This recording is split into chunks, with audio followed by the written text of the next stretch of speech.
Прво тепани, а сега и ќе одговараат. Тројца од организаторите на протестот против црква на плоштадот, иако беа нападнати, сега се обвинети пред судот за прекршоци. Иако полицијата им поднесе пријави зашто немале редари на протестот, сега обвинението ги товари зашто не го прекинале протестот кога се случила тепачката. Верзијата на студентите е поинаква.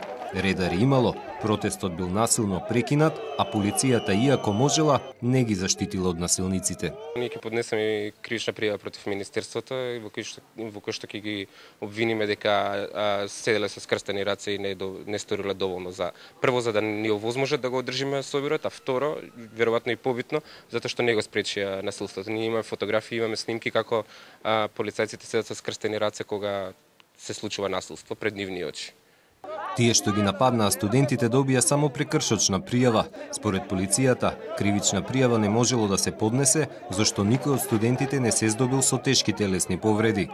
Дополнителен проблем е тоа што на поканите од судот се праќа список против сите оние 16 од кои што се против кои што се поднесени прекршочни пријави. На тој список има наши адреси и лични податоци како матични броеви. Мислиме дека тоа е дополнителен проблем, бидејќи луѓето кои што сакаат да не тепаат на плоштад сега знаат каде живееме, така да можат и дома да дојдат.